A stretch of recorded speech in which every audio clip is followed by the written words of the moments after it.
Hi friends, ఈరోజు మనం AP పాలీసెట్కి సంబంధించిన డీటెయిల్స్ అన్నీ మనం తెలుసుకుందాం. ముందుగా గూగుల్ క్రోమ్ లేదా ఇంటర్నెట్ ఎక్స్ప్లోరర్ ఓపెన్ చేసి అడ్రస్ బార్లో ఏపీ పాలీసెట్ 2024 అని టైప్ చేసి ఎంటర్ చేయండి. ఇలా ఎంటర్ చేయగానే ఇక్కడ కనిపిస్తున్నటువంటి వెబ్సైట్ లింక్ మీద మీరు క్లిక్ చేయాల్సి వస్తుంది. ఇలా క్లిక్ చేయగానే ఏపీ పాలీసెట్ వెబ్సైట్ అనేది ఇలా వస్తుంది. మీరు ఇక్కడ టాప్లో చూసినట్టయితే for POLYCET 2024 web counselling click here అని ఒక ఆప్షన్ ఉంది. మీరు దీని మీద క్లిక్ చేయాల్సి వస్తుంది.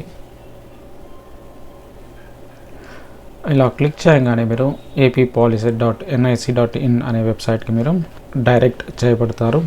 ఇక్కడ మీరు రైట్ సైడ్లో చూసినట్టయితే ఇక్కడ స్టెప్స్ గమనించవచ్చు. Steps to be followed. First ఏముంది, ఇక్కడ ఆన్లైన్ పేమెంట్ ఫీజు ఉంది.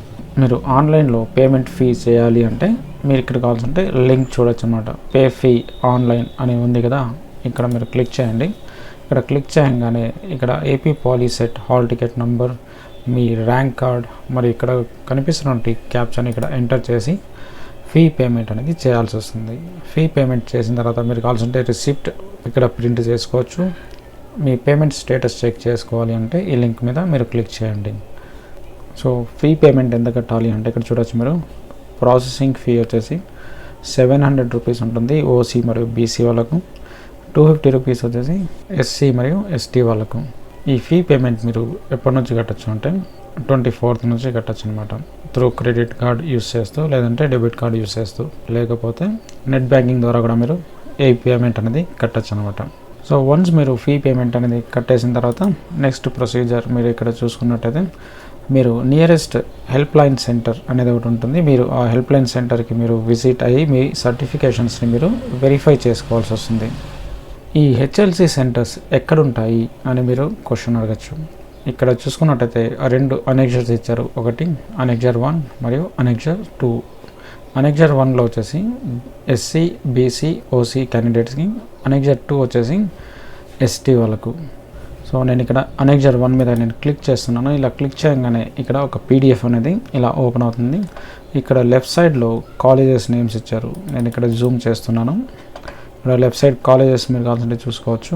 మరియు రిపోర్టింగ్ టైం ఇచ్చారు. అంటే పొద్దున్నే 9 గంటలకి మరియు మధ్యాహ్నం 1 గంటకు.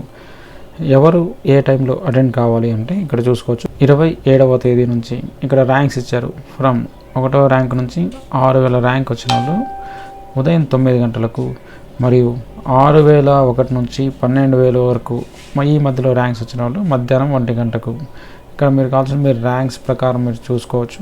మరియు మీకు దగ్గర ఉన్నటువంటి హెచ్ఎల్సి సెంటర్, ఫర్ ఎగ్జాంపుల్ వచ్చేసి మాది అనంతపూర్ డిస్టిక్. అనంతపూర్ డిస్టిక్లో నేను ఉన్నటువంటి లొకేషన్కి దగ్గరలో హెచ్ఎల్సి సెంటర్ ఏది ఉంది మాకంటే హిందూపూర్ ఉంటుంది. మీరు కావాల్సింటే ఇక్కడ చూసుకోవచ్చు హిందూపూర్ ఎక్కడుంది అని. ఇక్కడ ఉంది హిందూపూర్ వచ్చేసి 38వ నంబర్. మీరు ఇక్కడ కావాల్సిన చూసుకోవచ్చు. ర్యాంక్స్ వైజ్ వచ్చేసి ఏ రోజు వెళ్ళాలి, 27 నుంచి స్టార్ట్ అవుతుంది. 27, 28, 29, 30వ తేదీ నుంచి అలాగే జూన్ 3వ తేదీ వరకు ఉందన్నమాట. సో వన్స్ మీరు హెచ్ఎల్సీలో వచ్చేసి సర్టిఫికేషన్ అనేది మీరు వెరిఫై చేసుకుంటే దాని తర్వాత మీరు పాస్వర్డ్ అనేది జనరేట్ చేసుకోవాల్సి వస్తుంది. జనరేట్ చేసుకున్న తర్వాత క్యాండిడేట్ లాగిన్ ఉంటుంది. క్యాండిడేట్ లాగిన్లోకి మీరు లాగిన్ అయ్యి మీరు చాయిస్ ఫిల్లింగ్ని అంటే వెబ్ ఆప్షన్స్ని ఇచ్చుకోవాల్సి వస్తుంది అనమాట. ఈ వెబ్ ఆప్షన్స్ ఇచ్చుకున్న తర్వాత మీరు ఏదైతే వెబ్ ఆప్షన్స్ ఇచ్చుకున్నారో వాటిని మీరు సేవ్ చేసుకోవాలి. దాని తర్వాత మీరు కావాల్సింటే ప్రింట్ తీసుకోవచ్చు. దాని తర్వాత ఏమవుతుంది అంటే క్యాండిడేట్కి అలాట్మెంట్ ఆర్డర్ వస్తుంది. లాగిన్ అయిన తర్వాత మీరు self join to the allotted కాలేజ్లో ఇందులో వచ్చేసి మీకు అలాట్మెంట్ లెటర్ ఉంటుంది. ఆ అలాట్మెంట్ లెటర్ని మరియు రిపోర్టింగ్ ఏ కాలేజ్లో చేయాలో ఆ కాలేజ్లోకి మీరు అలాట్మెంట్ లెటర్ని తీసుకొని వెళ్ళాల్సి వస్తుంది అనమాట. ఇక్కడ ఇచ్చారు కదా ప్రింట్, అలాట్మెంట్ ఆర్డర్ మరియు రిపోర్ట్ అని ఈ 2 డాక్యుమెంట్స్ ఉంటాయి. ఈ డాక్యుమెంట్స్ని మీరు తీసుకొని ఆ కాలేజీలోకి వెళ్ళాల్సి వస్తుంది. సో ఇది ఏపీ పాలీసెట్కి సంబంధించినటువంటి డీటెయిల్డ్ ఇన్ఫర్మేషన్. మీరు కావాల్సింటే ఇక్కడ కూడా చూడొచ్చు. పాలీసెట్ 2024 డీటెయిల్ నోటిఫికేషన్ ఉంది. దీని మీద నేను క్లిక్ చేస్తే ఒక పీడిఎఫ్ అనేది ఇలా ఓపెన్ అవుతుంది. సేమ్ ఇందులో కూడా అంతే పేమెంట్ గురించి మీకు ఎక్స్ప్లెయిన్ చేయడం జరుగుతుంది. ఎప్పటి నుంచి ఎప్పటి వరకు పేమెంట్స్ చేయొచ్చు అనేది కూడా ఇక్కడ ఉందన్నమాట. 24వ తేదీ నుంచి 2వ తేదీ లోపల మీరు పేమెంట్ అనేది కట్టాల్సి వస్తుంది. ఇక్కడ సర్టిఫికేట్ వెరిఫికేషన్కి ఏ డాక్యుమెంట్స్ తీసుకొని పోవాలి అంటే ఇక్కడ చూడొచ్చు మీరు. Processing fee, payment receipt, AP Polycet hall ticket, మరియు ర్యాంక్ కార్డ్ తీసుకొని వెళ్ళాలి, ఎస్ఎస్సి మార్క్స్ మెమోని తీసుకొని వెళ్ళాలి, మరియు 4th నుంచి 10th వరకు స్టడీ సర్టిఫికేట్స్ తీసుకొని వెళ్ళాలన్నమాట. ఇది లేకపోతే residence certificate for presiding 7 years అనేది ఉంది కదా, రెసిడెన్స్ సర్టిఫికేట్ అయినా మీరు తీసుకొని వెళ్ళాలి. అంటే ఆ ఏరియాలో మీరు 7 ఏళ్ళ వరకు మీరు నివాసం ఉండాలన్నమాట. ఎవరైతే ఓసీ క్యాండిడేట్స్ ఉంటారో వాళ్ళు ఈడబ్ల్యూఎస్ కేటగిరీ కింద రిజర్వేషన్ కావాలి అనుకుంటున్నారో వాళ్ళు ఈడబ్ల్యూఎస్ సర్టిఫికేట్ తీసుకొని వెళ్ళాలి. మరి ఇక్కడ ఇన్కమ్ సర్టిఫికేట్ ఇచ్చారు. ఇన్కమ్ సర్టిఫికేట్ కూడా ఇష్యూ చేసి ఉండాలి. ఎప్పుడు 2021 సంవత్సరం జనవరి 1వ తేదీ నుంచి, అంటే మీరు ఇప్పటి వరకు మీ దగ్గర ఒకవేళ ఇన్కమ్ సర్టిఫికేట్ ఉంటే ముందుగానే మీరు ఆ ఇన్కమ్ సర్టిఫికేట్ని తీసుకొని వెళ్ళచ్చు. క్యాస్ట్ సర్టిఫికేట్ కూడా మీరు తీసుకొని వెళ్ళాల్సి వస్తుంది ఒకవేళ బీసీ, ఎస్సీ, ఎస్టీ వాళ్ళైతే. మరియు ట్రాన్స్ఫర్ సర్టిఫికేట్ తీసుకొని వెళ్ళండి, టీసీ. లోకల్ స్టేటస్ సర్టిఫికేట్ ఒకవేళ అప్లికేబుల్ అనుకుంటే మీరు తీసుకొని వెళ్ళండి, లేదంటే లేదు. ఒకవేళ మీ దగ్గర ఎన్సీసీ కానీ, సిఏపి కానీ, ఫిజికలీ హ్యాండిక్యాప్డ్ సర్టిఫికేట్స్ ఉంటే మీరు వాటిని కూడా తీసుకొని వెళ్ళాల్సి వస్తుంది. సో ఏ రోజు ఏ ర్యాంక్ వాళ్ళని పిలుస్తారు ఇంతకుముందు నేను మీకు చూపించాను. ఇక్కడ కూడా మీరు కావాలంటే చూసుకోవచ్చు.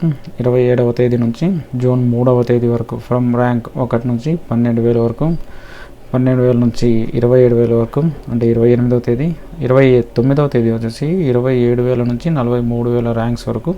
ఇలా వచ్చేసి ర్యాంక్ వైజ్ వచ్చేసి మీరు ఆ తారీఖుల్లోనే మీరు విజిట్ చేయాల్సి వస్తుంది. సో అందుకని మీరు అకార్డింగ్ టు దిస్ వచ్చేసి మీరు పేమెంట్ కూడా కట్టేయండి. పేమెంట్ కట్టేసి మీరు హెచ్ఎస్సి సెంటర్కి వెళ్ళి మీరు సర్టిఫికేట్ని వెరిఫికేషన్ అనేది చేసుకోండి. సో ఈ వీడియో కనుక నచ్చినట్టయితే లైక్ చేయండి, షేర్ చేయండి. దాని ద్వారా వేరే వాళ్ళకు కూడా ఈ ఇన్ఫర్మేషన్ అనేది అందుతుంది. Thank you.